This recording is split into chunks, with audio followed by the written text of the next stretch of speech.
Yes, Fred? Yeah, yes, Fred. I'm here. Yes, folks, I'm Fred McMurray. It's Thursday, 2 p.m. Pacific, which means this has to be, hopefully, humorously and educationally.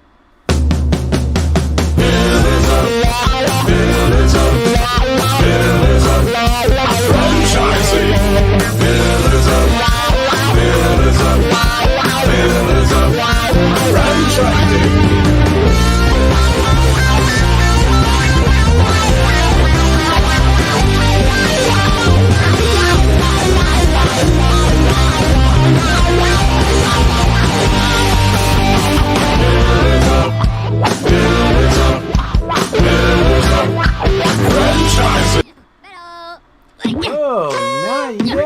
Oh, no. Wow. Well, that gave away the... Like party fever is dancing in my head. Yeah, I know. We have another birthday greeting. So, we're all excited about that. Holy smokes. Well, we should just get started then, right, Elizabeth? I don't know what else to do. If we start with a party, we, the bar has been raised. Yes, the bar. The bar. Yes, you said the bar.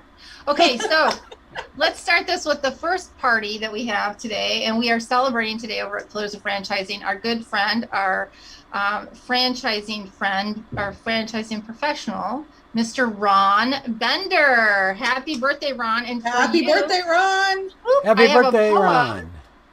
And you'll have to see if you know who this poem is from. It says, when you go to IFA, you never know who you'll meet. One guy stood out in a shirt of green with very big feet. He had the best smile I'd ever seen, and every day I saw him, his shirt was always green. I stalked him for days like a big stealth. I tracked him down to be sure we met. He looked in great health. Bottom line, now he's a special friender, and that rhymes with Bender. Happy birthday, friend. Have a fabulous day. So let's see if he can figure out who wrote him that lovely poem. And in the meantime, we just have a slight little birthday song. Brace yourself. Here it comes. Oh, yeah.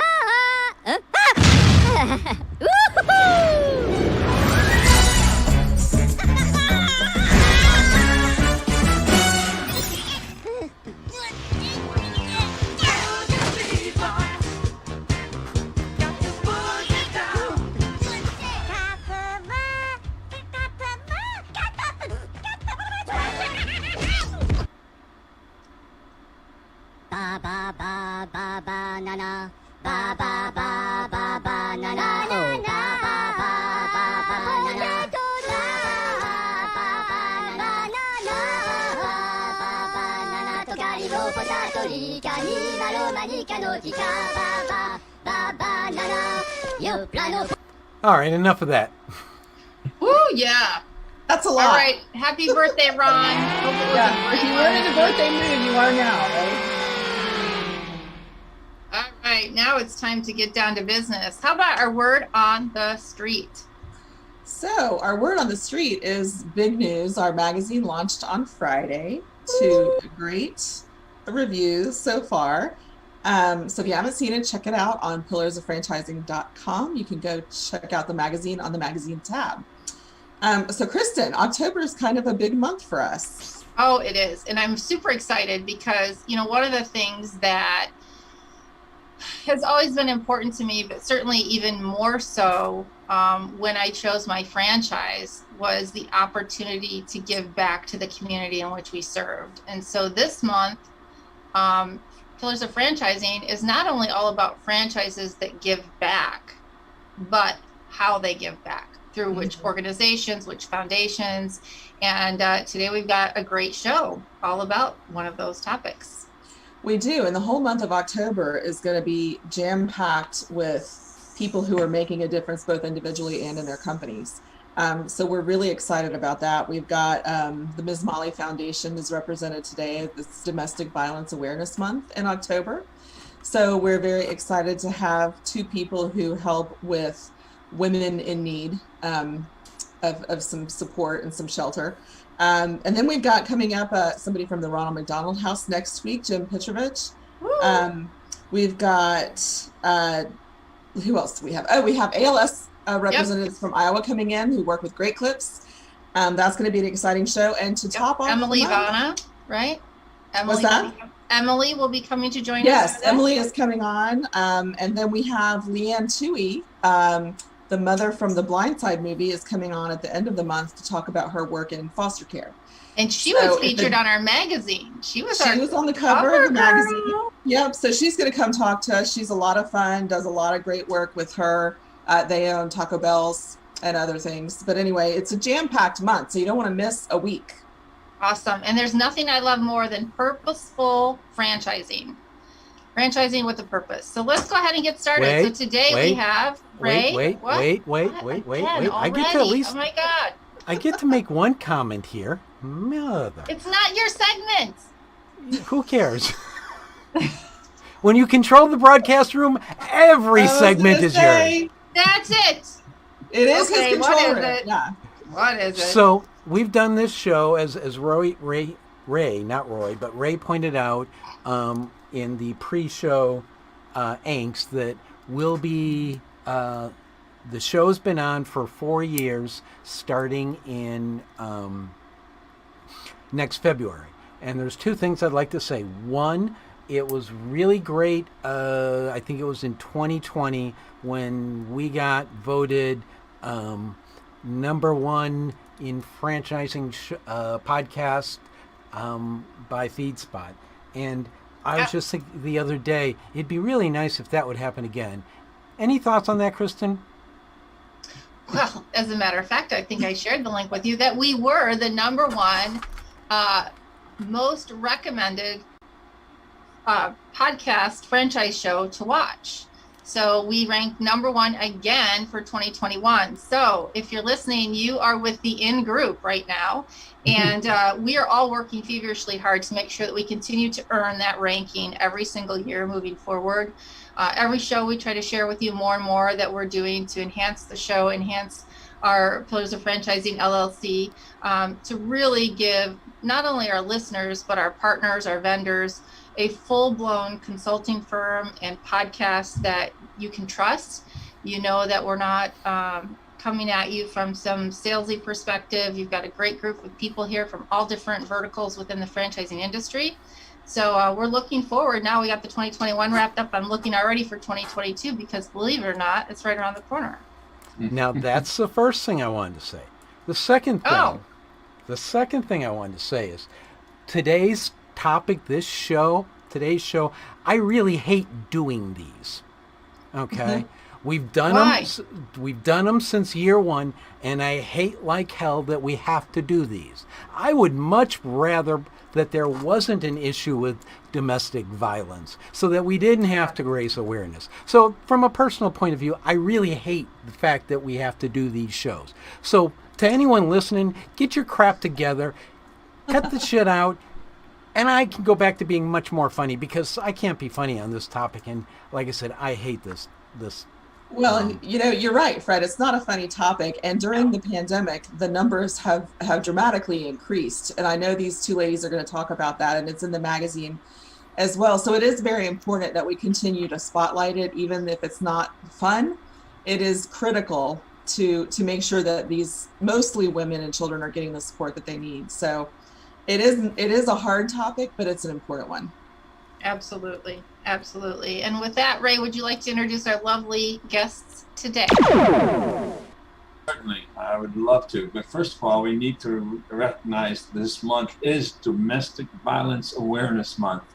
And the most important part of that is the awareness part, because apparently there is a lot of people out there who don't know that there is help available. And I know I talked to a lot of people over the years, and it's amazing how many times they say, well, really, I know someone who's having a problem, and it's just a matter of getting that information to that person so they can get help. So one of the main reasons, it was a big check mark in the when we were looking for a franchise, was to give back to the community. And when I found the Molly Maid had the Miss Molly Foundation. It was definitely a big yes, in that category. So today with us, speaking of Miss Molly, we have Michelle Robles, and she is the president of the Miss Molly Foundation, and she has been president for the past 10 years. And Wow. So she represents the Miss Molly Foundation for Molly Maid. And then locally, each of the Molly Maids can connect themselves to a local safe house. And so with us today is Michelle Meyer, and she's been the she is the executive director of Mutual Ground. And that Mutual Ground is a local safe house, but it's much more than a safe house. And I'm going to let Michelle elaborate on that, because I'm not even aware of how much things have changed over the last couple of years. And they've really spread their footprint out to encompass many things. Yep. So I'm going to basically we'll start with Michelle Robles and tell us more about the Miss Molly Foundation and how each of the Molly Maid owners can be a part of that. Yeah, so thank you guys. This is special because this is the second time this year I've got to be part of the show. So thank you guys for having me back.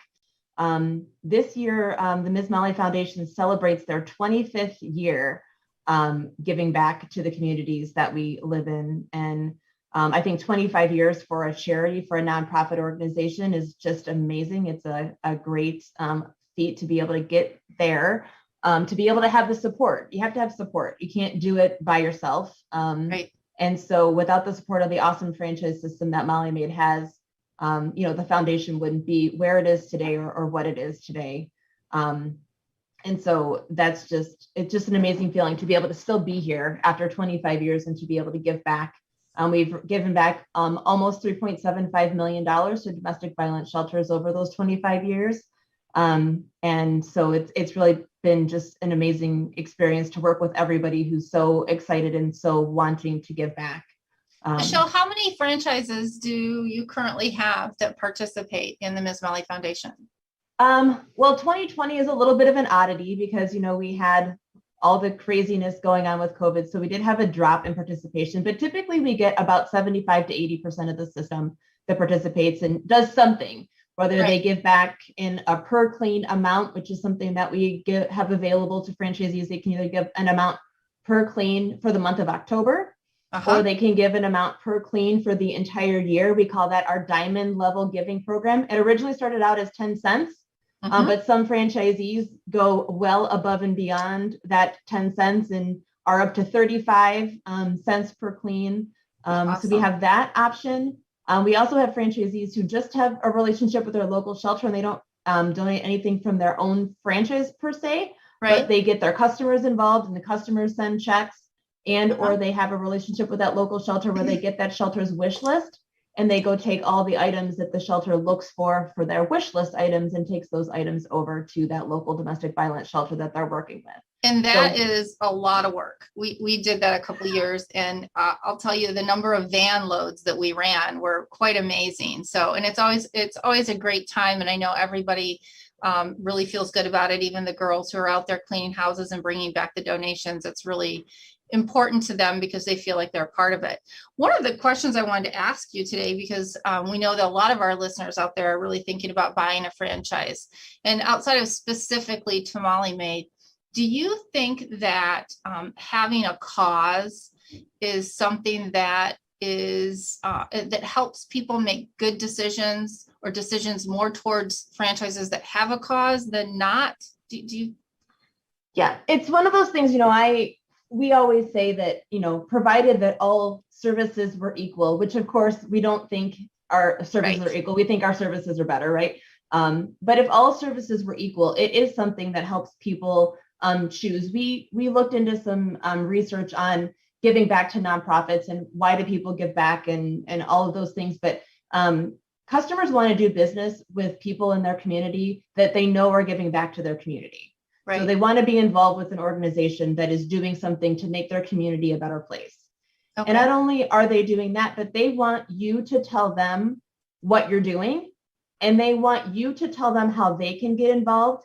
And lastly, they want you to make it easy for them to be able to get involved. So by with Molly Maid, we have a website where you can go on and go to msmolly.org. And there's a place where you can go on and make a donation there. Our customers know that it's there. People who are following us on Facebook know that it's there. So they make donations there. But then we have franchisees who send out the letter to their customers every year to say, hey, this is what we're doing this year. And you can either write us a check and leave it at the house, or you can, when you go grocery shopping next time, you can pick up these items, or if you whatever the case may be, but making it easy. So I definitely think people choose companies that are giving back to their community, because they want their community to be a better place. Yeah. As we talk about making things so easy for our customers and for people who want to donate, and they do not obviously need to be a client to donate, because they can just go to mollymaid.com and there'll be a tab there for the Ms. Molly Foundation. But as we talk about easy, tell me what have been in the last year, even 6 months since you've been on, what have been some of the biggest challenges for you as a non-for-profit specific to domestic violence? So our biggest challenge over the past year has just been that we had a lot of franchises closed because of COVID, or not closed permanently, but closed for many weeks or months, depending on where they were at in the country.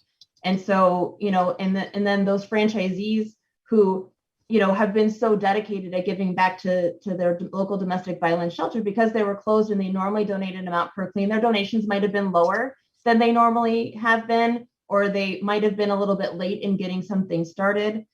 So for us, because we're just a part of an organization, of a bigger organization. So we're part of Molly Maid, and we're the nonprofit organization of Molly Maid. And so we don't face the challenges that an organization like Michelle's, like Mutual Ground, is going to face, because we're kind of cushioned a little bit per se from that, because of the way that we work within the franchise organization. Right. Well, and it certainly is interesting for and Michelle Meyer, we're certainly going to get to you with Mutual Ground, because your story is one that is more personal, than running a foundation. Not that running a foundation is a personal, because I joined the foundation because it was a personal matter to me. Yeah. And I know there are a lot of people out there who join causes that support personal experiences. But it's very interesting to me, Michelle, how it just kind of goes hand in hand with the brand. The Molly Maid and Ms. Molly seem to go hand in hand. Do you have any thoughts or any suggestions to brands out there, franchisors out there looking, who want to start up a non-for-profit? You have any thoughts for them? Yeah, it's interesting. A couple of our other neighborly brands have come to me and said, hey, we're looking at maybe doing something. What could we do, or how could that work? And I'll tell you, running and starting up a nonprofit are not easy. I was not involved with the foundation in its first 5 years, because I've only been with Molly Maid for 20. And like I said, the foundation's is at 25. So I missed the first couple of years of the foundation. And so I picked it up when, we still hadn't gotten to $1 million yet in donations in that first 5 years. And so I picked up joining the foundation at that point. But, starting up a nonprofit organization is not easy. It's not for the faint of heart, because, you really have to have passion for what you do. And you really have to have passion and believe in the nonprofit, in that, that organization that you want to start up. And then you have to have perseverance, because again, it's not going to be easy. And you might set out with a goal of raising $5,000 in your first year. And, you have to start small, because, it's not, you have to build the awareness and build the foundation up. I remember Dave and Mary Dickinson, who are Molly Maid owners in the Chicago market with you guys now. And they had been board members for many, many years. But they said, their most loyal customers were customers who believed in the foundation. They almost went backwards. They found Ms. Molly Maid because of looking for an organization that was going to give back to domestic violence, and they found that those customers were extremely loyal. But yeah, you do. it is not for the faint of heart, but it is very, very much worth it. Once you get to the foundation to the point where it's starting to get recognized and people know what it does, and you're to a point where it's not to say it runs itself, because it doesn't. You obviously have to be the board has to be doing their job every month. But it does get to a point where it's easier. But the startup, the beginning is definitely not easy. I know when Dave and Mary stepped in to the foundation, I think it was in 2000, maybe 99, when they stepped in, the foundation almost didn't make it. And it was only with their passion and help and guidance that we made it to where we're at today. And then they stuck around the board for a long time just to make sure that it was going to survive. Right. Well, and I think that all has a lot to do with leadership too. And so I think, as companies go through leadership changes, it's important that your franchisees don't give up on the vision and on the cause of whatever organization that you're supporting, because sometimes you may lose your way. The leadership may lose their way, and it's the franchisees' responsibility to help keep them on track. So I think that's a really interesting point. Yeah. I do want to bring up a past guest that we had on the show that helped franchisors, as we were just talking, find causes to support so that they are more of a purposeful franchise. And that gentleman's name was Dave Kyle with Franworth.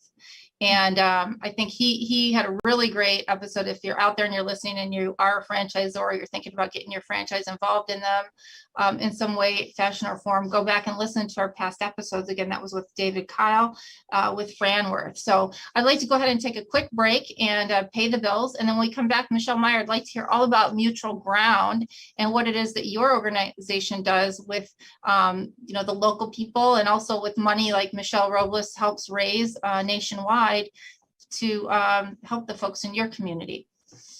We'll be right back. Hey, franchise owners. How's your local marketing? Do you feel like you could use some help keeping up with your social media posts and comments and reviews? Do you wonder if you could be doing more to attract local customers? Are you able to identify new move-ins to your local area? At Westvine, we help franchisees like you reach more local customers through digital marketing. With daily monitoring, creative content, and ad placement, and customer data intelligence, we'll get your business in front of the people who want your products or services. We also work with franchisors who need an agency to handle the digital marketing for all of their locations. If you're ready to reach more local customers, give us a call at 805-265-5440 or visit us at westvine.com. That's 805-265-5440 or westvine.com. Excellent. Thank you. And welcome again, Michelle Meyer with Mutual Ground in Aurora, Illinois. How are you today, Michelle? I'm great. How are you? Good. I'm like, okay, I have a Michelle and a Michelle. And then we have another Michelle with Westvine. I'm like, it's all Michelle. So tell me, obviously we know you're local to Ray and I, but how did you happen to get into the work of domestic violence awareness? What brought you to this particular area? Sure. So I'm born and raised in Aurora, Illinois, and I actually went to Eastern Illinois University for college, and I had to do an internship the summer before I graduated. And but right before then, there was a domestic homicide at Eastern, and actually down the street from where I lived. It was a couple blocks away. And then I found out that the young lady who was a college student with me who died lived in Batavia, which is a town just next to. Oh, wow. So it really hit home, and I actually did my internship at Mutual Ground. And when I graduated, I just remembered that internship and how amazing it was, and there was an opening, and so I took it, working in the courthouses with victims of domestic violence.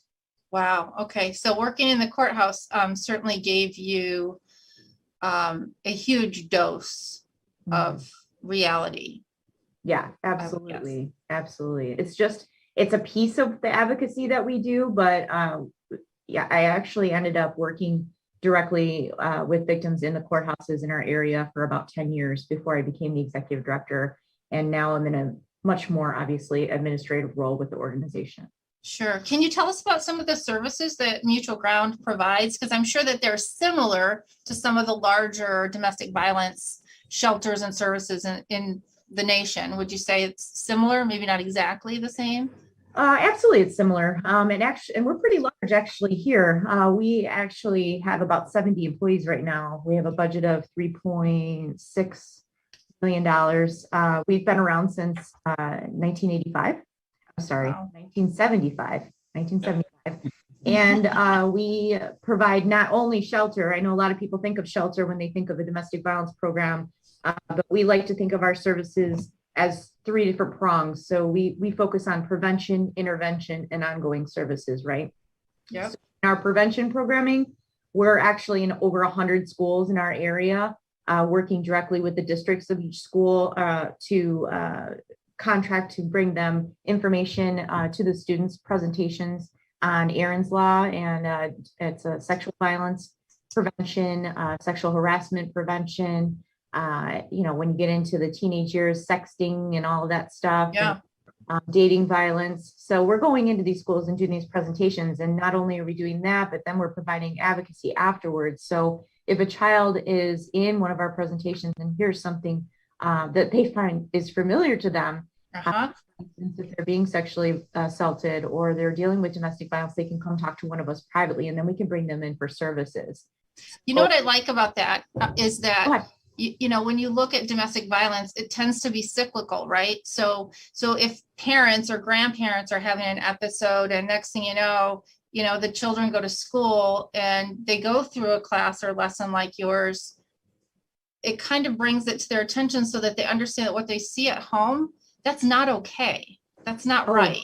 Yeah, you're absolutely right. And actually, one story I'll tell you, a quick one, is that one of the students who went to the private room afterwards got the information and took it back to his mom, who had been in a domestic violence incident the night before, where her husband, his father, had strangled her or put her in a and she ended up coming here to get services and get an order of protection because her son got that information at school and brought it to her. And I remember her telling me, look, I feel so bad that it took my son telling me I needed to do this, getting help. So he really helped her just by getting this information in the school. So, I mean, prevention is truly the key, and you're right. Absolutely. And so if you don't get in there early, it's harder for sure. Yeah. And without the education, you can't really have the prevention, right? Because again, it's the monkey see, monkey do. You think it's the right thing to do, right? That's how you grow up. So I think that's great. So what have you found? Obviously things have changed with COVID. Oh, I'm sorry. I don't want to go off track. I almost did. What can you tell me some other things you've got? Obviously. Yeah, sure. So we also focus on intervention. So we do have a shelter here. It's 20 beds, 7 cribs. We did have to bring down our census a bit because of COVID. But get it back up once things straighten out. And then we have 2 crisis lines that we run 24/7, just like the shelter. We have legal advocacy, which is what I was talking about earlier. So we go into the area courthouses and help people navigate the criminal justice system, get protective orders. And then we also have a medical advocacy program where we respond to area emergency rooms when the nurses call us with somebody presenting either with domestic violence or sexual violence issue. We go out to that emergency room, no matter what time it is, day or night. We're there within the hour to provide advocacy and support, and know what their rights are and help them get an order of protection. And a lot of times bring them into shelter, because those are obviously the worst case scenarios. And I'll tell you that our numbers of emergency room visits have gone up exponentially since COVID, which is sad to say, but I'm glad we're there. For the people who need us. Yeah, absolutely.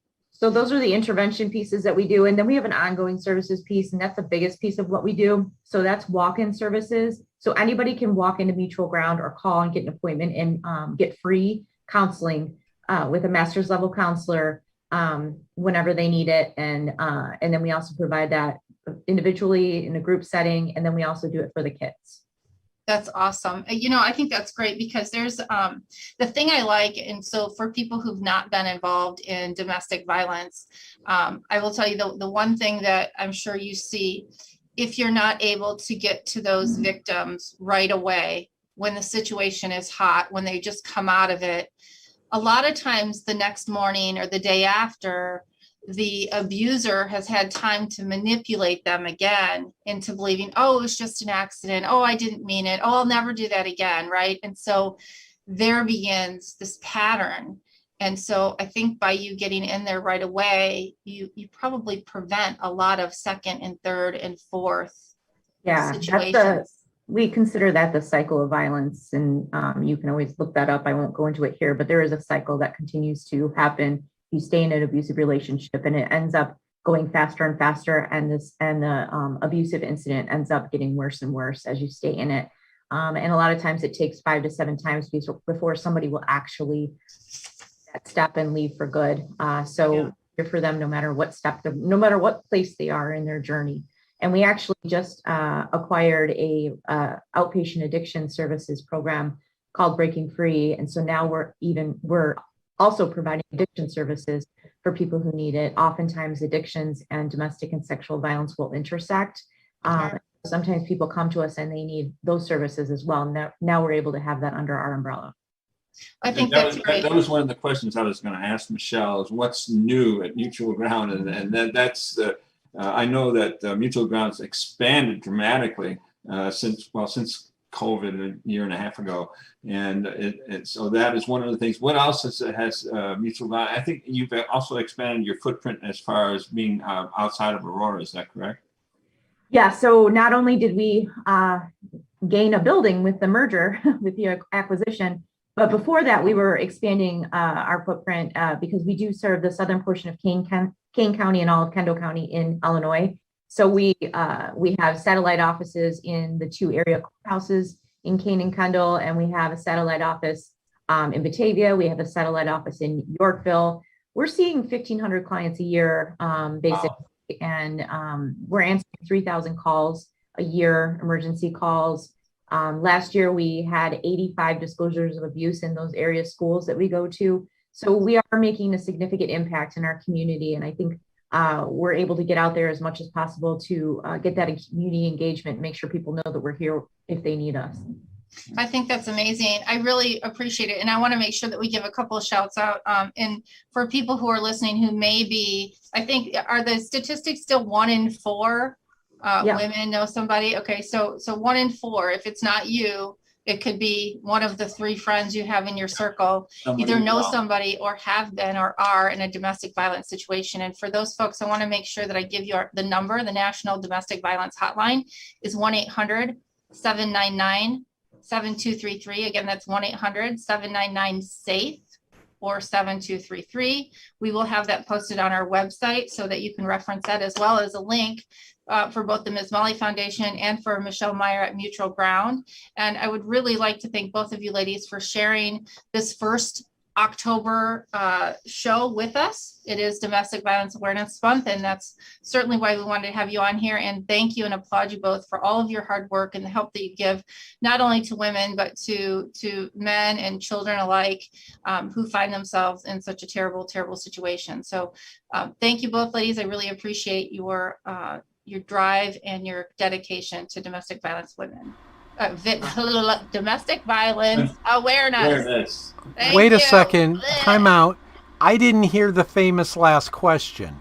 I'm sorry, I may be off, but I didn't hear how to get a hold of them. Well, I kind of just said that, but I should ask them. You're right. Thank you. Yes. All the information will be on the webpage for both Mutual Ground and the Miss Molly Foundation. So, but there is one point that I'd like to make, and when you're just starting your business and struggling, and you are part of, as I was, a part of the Miss Molly Foundation, sometimes you wonder, is it worth it? And then something happens where you're out visiting a client and you start telling them about your involvement in the Miss Molly Foundation, and that client breaks in tears because she knows someone. Or an employee comes in, maybe with a black eye, and you tell them. It makes it worth it. So I'm down with all that, but I still haven't heard from our guest how people get a hold of them. Either that Michelle or Meyer, I'm going. would you please tell us how to find you at Mutual Ground? Sure, yeah. Before I do that, though, can I just thank Ray for all the help that he has given with his franchise, but to support Mutual Ground. He's been absolutely amazing to us, and he is part of the reason that we're able to bring these services to our community. So thank you so much, Ray. And Michelle, thank you for all you do at the foundation. You can reach me at mmeyer@mutualground.org. Our crisis line is 630-897-0080 in case you're in our area and need help. But even if you aren't, you can call us and we can help you get help wherever you are. And our website is mutualground.org. So I'd encourage you to go there and help in any way you can, or find more resources for you or somebody you love. Awesome. Michelle Robles, would you please share with our guests how how to get a hold of you? So the best way to get a hold of me is mrobles, ROBLES, at msmolly.org, msmolly.org. Or you can call me if you need to, 734-822-6820. We also have the website.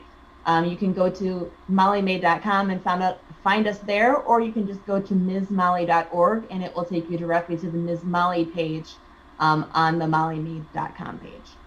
Awesome. And again, we will have that all posted on our webpage so anyone can find you if they weren't quick enough, or if they were listening in their cars and wanted to write it down and couldn't. It will all be on the webpage. So thank you very much, ladies. We really appreciate your time and dedication to us. You know I had to get one in there. Go ahead, Evil Skippy. All right, so we want to say thank you so much to both of the Michelles, Meyer and Robles, for sharing their insight and experience in the domestic violence awareness campaign. Once again, if you want to make a donation, donations have been down due to the pandemic. The need has risen also due to the pandemic. So be sure, you can always go to pillarsoffranchising.com to get connected to either of their foundations. If you are looking for a franchise and you are interested in ones that will support a cause that you're interested in or give back to the community, please email us at yourfuture@pillarsoffranchising.com. We can help steer you in the right direction for that. And once again, that domestic violence hotline is 1-800-799-SAFE. That's 800-799-7233. Up next, we have David Kajganich, and he's going to talk about fantasy or reality. Yeah, you would think. But for right now, Kristin's going to talk a minute to give Fred some cover because the screen changed. So talk, Kristin. Oh, well, I'm looking at David in my other screen. He's looking fabulous. He's looking ready to go. He's chomping at the bit to share information. So that's good. We've already got a little bit of a teaser of what we're going to talk about today, so that's very exciting. And again, we'd like to thank everybody for listening today. And do remember that in Pillars of Franchising, we are now a full-service consulting firm. So we will not only be helping you find a franchise, particularly one, if you wish, that has a cause-based organization behind it, as we just talked to the Ms. Molly Foundation. Obviously, we have a good relationship here with Great Clips with Jerry Akers and the ALS Foundation, and we're excited to this upcoming month as well. I think it's next week. Talk to the Ronald McDonald House, which is also through Great Clips. So there's a lot of great things coming up. And if you haven't checked out our new digital magazine, please visit. Boy, I can't talk today. The Pillars of Franchising homepage, and you'll see the magazine right there that you can click on. And thank you to Elizabeth for all your hard work and dedication in putting that together. And obviously we have, not obviously to you, but obviously to me, we also have Michelle Robles, who did a nice write-up in there about the Ms. Molly Foundation. So I think that's a great read. And we also have a place in there that you can write to us, let us know if you're looking for a franchise and you want some help. And we've also got some mentorship programs coming up, and our great friend Jerry Akers has a book coming out, which I'm sure he'll tell us a little teaser about that again. So there's never a dull moment here at Pillars of Franchising. Where's my guy David? He's coming. Are you ready for him? You ready? Shall we give him applause? Come on, David! He's being shy today, but here he is. Is that what it is? Yes. He lost his hat. I'm beginning to get a complex. and I can't get on the screen. Well, we're glad you're here. Me in particular, I was just running out of hot air. Hard to believe. I know. I was saying, keep going. You're doing great. Yeah. I again, you guys know how I feel. As soon as Fred says there's technical difficulty, I start sweating because I figure I did something wrong. So I share that with you, David. I share that with you. Because he spent so much of the last episode talking and not focusing on getting the screen ready, but we won't go there. Yeah, I start to get that same feeling that we would have in the Buffalo Wild Wings, and it was at the height of UFC stuff. So you'd have a packed place, I mean, literally wall to wall, and you had to pay for it. And then and then it's supposed to come on, and you have every screen set up, and the place is packed, and they're ready. And then on the screen it says, "You are not authorized to view this program." And that's when my manager and I would run into the office and hide because and lock the door. One of us is calling DirecTV, the other one's calling the police. So. Nothing worse than a bunch of excited UFC fans who are ready to fight and they want to pretend like they are the UFC fighter, right? You've got it 100% on the money. And I always tell everybody, I say, okay, we've already paid for it. If this doesn't resolve itself, we're calling the police. We're running out the back door, and we're telling the police, take care of everybody else. Let's point out that was in Ohio. That is in Ohio. That is correct. All right. So anyways, fantasy versus reality. Well, I just gave you a reality. Yeah, let's talk fantasy now. That's more fun. That's more fun. Well, it is and it isn't. And this is what I want to talk about a little bit. So, I kind of started last week, and I want to keep going with this theme because I really want to talk to the potential franchise owners out there and keep driving home the point that if it's something you want to do, man, by all means, grab it by both horns and do it. I mean, but you have to understand what lies ahead of you. So, and that's what I call fantasy versus reality. I mean, the fantasy of everybody says, as soon as you say you're a business owner, everybody thinks you're sitting in the desk or sitting in a chair with your feet up on the desk and just counting money. And that's the fantasy part of it. And it couldn't be further from the truth. The reality part, though, is if you have a dream, you can pursue that dream, you can pursue that goal, and you can make it a reality, but it doesn't come without effort. And it has to be, it has to determine what your priorities are. Where would you say is the first step in that whole process? Is it to identify your where you want to be? Is it to identify your ideal business? Is it to, because, I think a lot of people do that and they'll say, I'm tired of working for somebody else. I want to go work for myself. Okay, good. I mean, I guess in some ways that's a mini step, right? That's so you've identified it, but do you really believe it? Right. Yeah, I think there's so many factors to it. I think we can start with, here's a great quote that Mike Hyatt had. And it's, if you have a clear vision, you'll eventually attract the right strategy. Right. And if you don't have a clear vision, no strategy will save you. So, I mean, I think that's such a great quote because to answer your question, if someone, it kind of comes to you. I mean, as long as kind of, I hate to say this, deep in your soul, right? Deep in your heart, what you want to do, the rest of it kind of reveals itself. But I think the difference is, someone who's kind of lives in fantasy land, they rely on luck, right? They're just focusing on the destination. They're not applying the discipline or focusing on the journey that they need to take, right?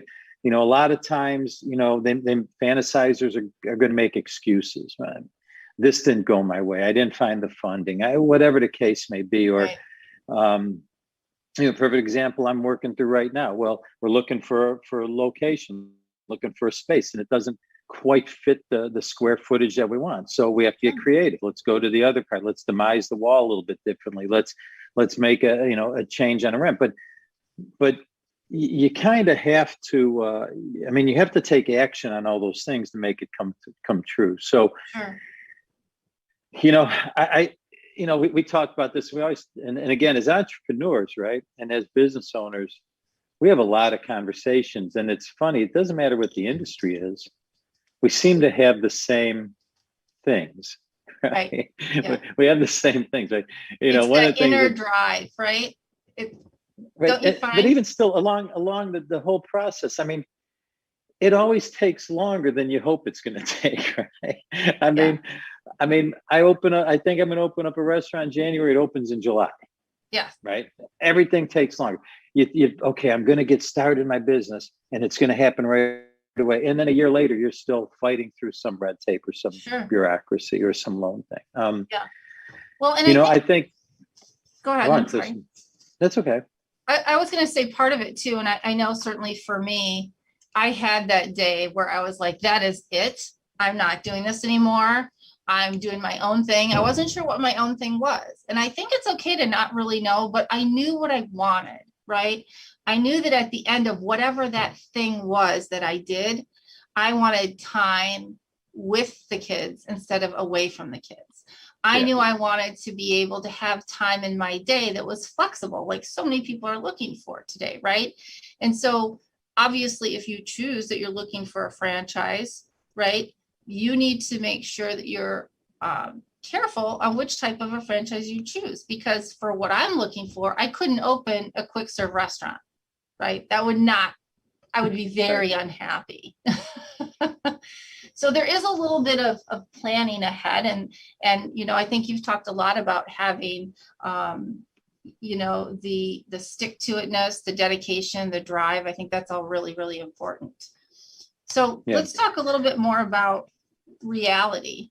What do you want to tell people about reality? Yeah, that's awesome, because that was really kind of where I really wanted to end on this thing is let's just do a reality check. I mean, we know what everybody wants for the end game. That's kind of the fantasy. That's the dream, right? Where everything you just described, and where I am today because of the franchise I joined. But here's the reality of things, and it goes, like you said, the stick-to-itiveness, and we use grit, whatever. But here's a few things that everybody should write down, or at least face a reality check on. Is there's going to be obstacles, and they're going to be more numerous than you believe right now as you're thinking about opening up your business. There's going to be obstacles, and there's going to be a lot of them. And you have to have the stick-to-itiveness, the grit, the perseverance to overcome those. There's going to be disappointments along the way that are going to be greater than you expected, right? Throughout the years, there's times where, meeting payroll was a challenge, and there's times where you just, you were very profitable, but the disappointment's going to be great. The people you hire who you think are going to be home runs, sometimes they're going to disappoint you. So they're going to be greater than you expected. And these are just reality. It doesn't mean it doesn't chase you away, shouldn't chase you away. It doesn't mean it means you chose the wrong business. It doesn't mean any of that. It means this is what everybody goes through. And a lot of times when you're an independent, you think you're the only one going through that. And that's why part of being a franchise is awesome, because you go, hey, this is happening. Oh yeah, I went through it. I had that happen. Here's how I got through it. And that's huge. That's invaluable. Yeah. And I think it's always handy to have a Tylenol and Tums. Yeah, that's right. That's right.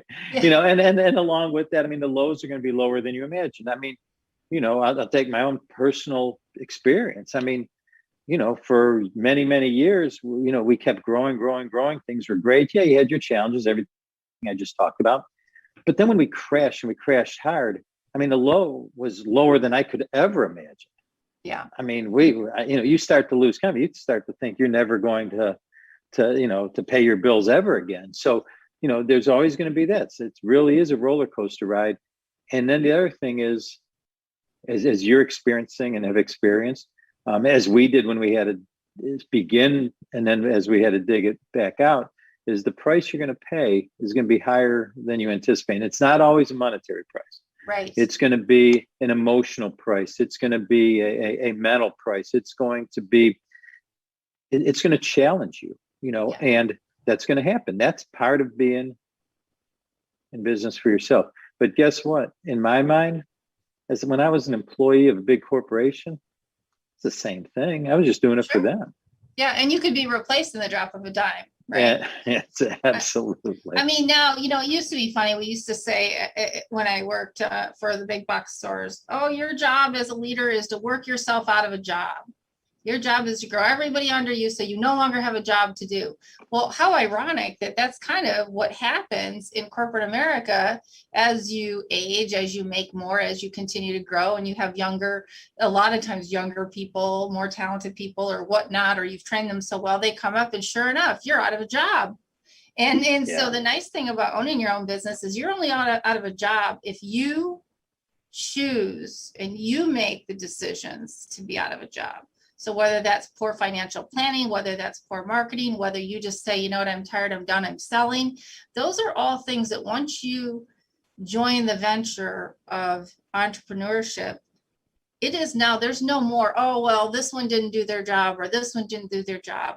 The onus rests solely on your shoulders, and you can be a success or you can be a failure, and that's all on you. And I think for some people that is amazing, and some people that's the kiss of death. And so I think it's important that people really evaluate which one are they. I think it's perfectly stated, Kristin, and that's kind of why I wanted to have this segment, right? Each week I'm going to try to bring something else into it, but I wanted to have this so people knew the reality that it's really no different. But you get to determine the course of action, and but there is a reality that it just doesn't go a straight line from my open and all of a sudden, boom, I'm where I want to be. Right. You're going to get challenged, and overcoming those challenges and overcome the obstacles, disappointments, the lows, and knowing you might have to pay a higher price than you kind of anticipate, it's all going to be worth it in the end. It always is. Yeah. Yep.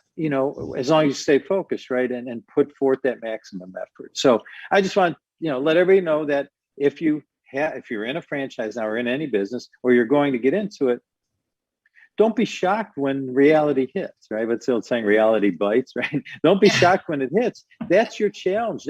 That's where it's going. That's where you're going to make or break the success of your business to reach the dream. And it's never going to be that fantasy that you're not going to have these challenges, I guess is the point I was trying to make today. Thank you very much, David. We always appreciate your insight. You got it. I thought I heard Evil Skippy in my ear. I had to make sure. Have a great week, David. We'll look forward to seeing you next week.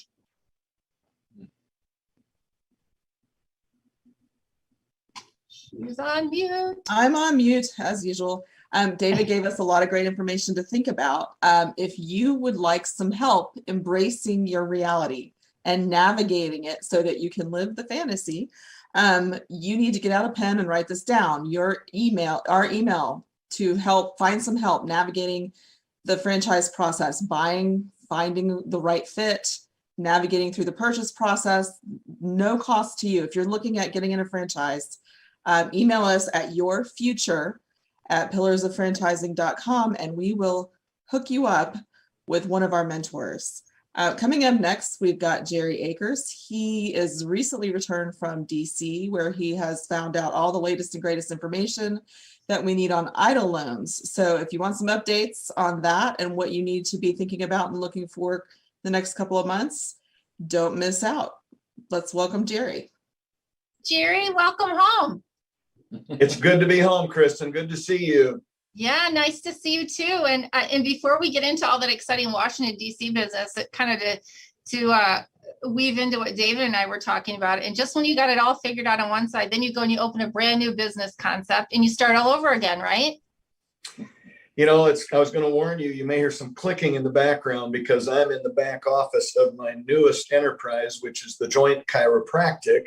Awesome. We're doing a soft opening today. And I know they've got some patients out there that are coming in and trying us out because I can hear it in the background. So yes. And once again, no matter how many times you've done this, they keep pointing out to me, I've built, 40 or 50 enterprises over the years, and a new one is still a new one. There's still things you have to learn, Kristin. That's right. So you got to be kind of a franchise junkie, I think, to do what you're doing, right? Well, you do. And it leads right into something else because you brought it up. I'm going to talk about the book for just a second before we get into the other stuff, Kristin. And your quote was when you were in the big box store and you were thinking of something different, you didn't know what it was, you were searching and all those kinds of things. literally, I spent 2 hours today in the studio doing promo pieces for the book to go on Facebook and all that kind of stuff. And 2 or 3 of them are related directly to what you said, because, a big chunk of this book is for you. It's for people who are struggling at their job, or they just want to have their own destiny, or maybe create multiple generational type things. And this book is for them. And so I'll be putting a link out with some teasers on Pillar's website here, hopefully this next week. So everybody just needs to be watching out for that, because I think there's going to be a lot of people that are going to get some really good tidbits out of it. Yeah. And sometimes, people have that thought and they just need that little extra push, or they need to know that there are people that are within a community that can help support them and guide them. And so I'm really looking forward to the book. I can't wait to get my copy. Cool. Well, let's talk about Washington, D.C. and their impact on small business, right? So I was there about I'm going to need to go to I think I'm going to need to go to the joint after you talk about it. I can feel the tension already. I totally get it. And you should live it, Kristin, if you think it's bad hearing it third hand from me, but you should live it. But no, there was some good news, and quite often there's not. So the EIDL grant that many franchisees took advantage of, and small business owners during the pandemic, just got doubled. So that if you have taken advantage of that in the past, because of the extended time period we've been dealing with, mainly because of staffing related to COVID, Sure. They just doubled that. So there's more capacity there. Many people have said they just don't want to borrow money, but the bottom line is this is a 30-year note at, I think, 3.5% interest, something just ridiculously low. When I'm coaching business owners, I'm coaching them to take what they can get, because you can prepay it with no penalty. You may have some interest charges, which is a direct write-off if you own your business. So, no harm, no foul. And there may be some really good things you can do with that that'll put your business in a better position. So, it's designed for certain parts of your business. So you'll have to spend it on that. But what many people miss, Kristin, is that if you're spending, this idle money on, perhaps you need to remodel your stores. That's part of what's coming up. And you're thinking you're going to have to borrow money or take it out of cash flow. Well, now the government's going to loan you that money at a low interest rate for a very long term. Yeah. And if you were to use their money for the things that it's set up for, you're going to save the revenue that would have normally gone to pay for that. And that equal amount of revenue for what you just borrowed from the government could very easily go to pay off a myriad of things that will put your organization in a much better position than it is right now. So really look at the big picture and think that through from a kind of a global basis instead of just I'm borrowing money. Well, it's interesting because I've talked to a couple of much smaller business owners than mine. And I said, well, didn't you get the idle money? Well, I did. I said, well, have you used it? Well, I returned it. Well, why did you return it? Because I wasn't going to use it. And I said, well, here we are now, a year and a half down the road, and they're wishing that they had that money. And I said, the thing is, and everybody has their own reasons and everybody has their own accountants and things. But, I like to always think about the rainy day. Ray and I, our businesses went through the Great Recession in 07 and 08. And then we all go through COVID, and it's like, something's going to happen, right? I mean, and you look at interest rates and housing. We're on the brink of something else about to happen. So if you can get that money, get it, hold it, no prepaid penalties. Where do you get a loan like that? Well, and again, looking a little bit more long term, it is very likely interest rates are going up. Yeah. Tends to happen with inflation and all that kind of stuff. So it's very likely they're going up. If you've got this money in a rainy day place so that you have access to it, you will have the cheapest money around to do whatever you have to do with your business. We've got 36 locations with Great Clips. We're in a renewal cycle where you have to remodel all of those, which every retail franchise goes through. And, where does that money come from? So what we're going to be doing is perhaps using some of the revenue that we've saved through this process to do some of those more proactively, right, than we might have been able to before. Because what we see in retail, many times you're customer counts and your sales and your revenue go up when you refresh the place that people are walking into. So there'll be some compensating returns on that. So EIDL, that's one thing. Second piece of good news, SBA is really getting aggressive at getting loans out to small business. They're changing many of the expectations they've had in the past, the loan process, some of those kinds of things. So if you're looking at doing anything, perhaps an expansion, an acquisition, or get into something, get into a franchise, SBA is really taking on a heavy load with that right now because of the the prolonged effect of the COVID pandemic and staffing and so on. So take a really hard look at SBA. Many people say, I want to use my local bank. I don't really want to go through SBA. I highly recommend you at least look at both options. In fact, there's a couple other options I would recommend out there. I don't know if I want to put them on here right now, but I'll certainly put it on the website for people to look up. But I really think I would recommend you look at options and try and make sure you're making the right decision. SBA is not a bad road to take. Well, let me ask you, Jerry, before we jump too far in the SBA thing, which has me like stirring in my seat, because, I always hear these great concepts. And I'm like, oh, maybe I should do one of those. Oh, I want to buy one of those. How about doubling our EIDL? What do we need to do as small business people to do that? Is that a cumbersome process? Is it pretty straightforward? How do we go about that? Pretty straightforward. I would talk to your banker, and he will generally lead you. He or she will generally lead you through that process. So it's fairly simple.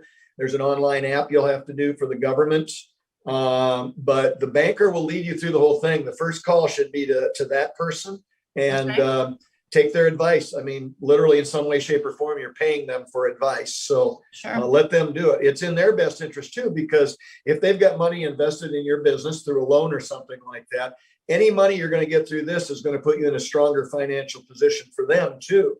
Right. So, and frankly, they see this as a windfall as far as solidifying their small business base.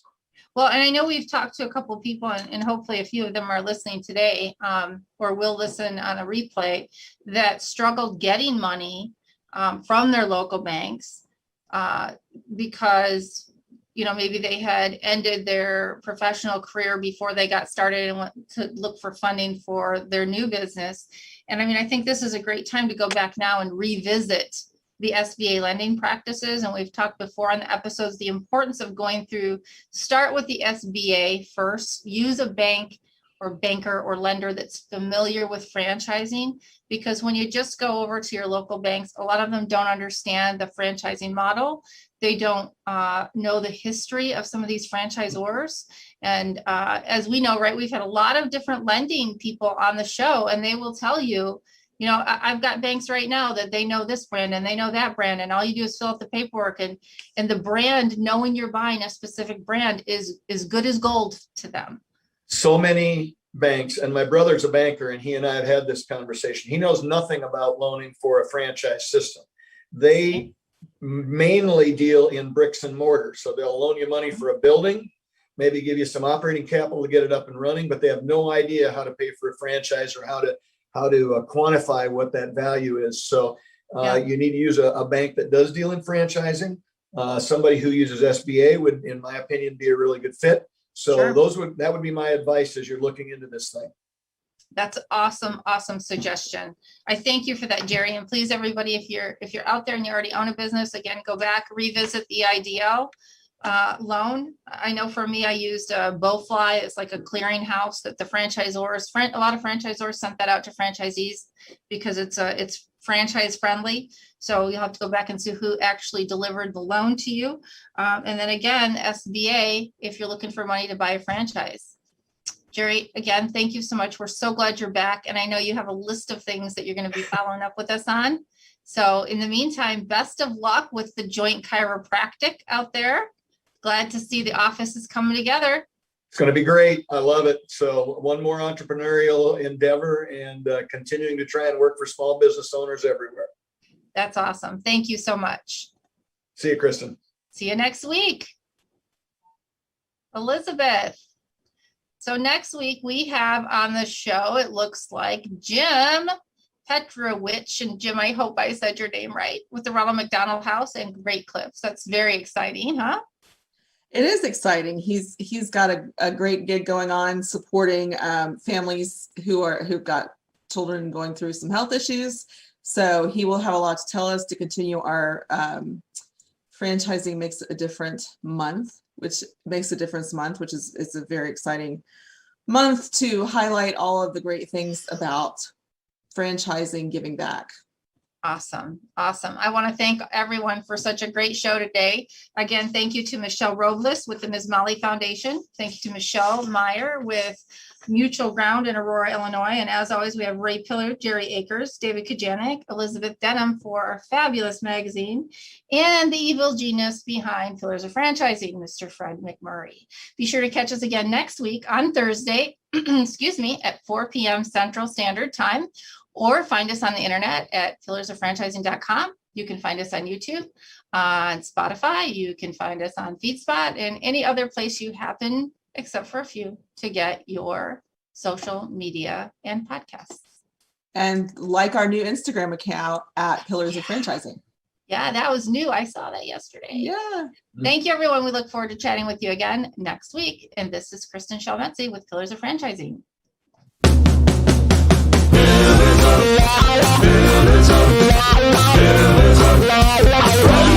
Franchising.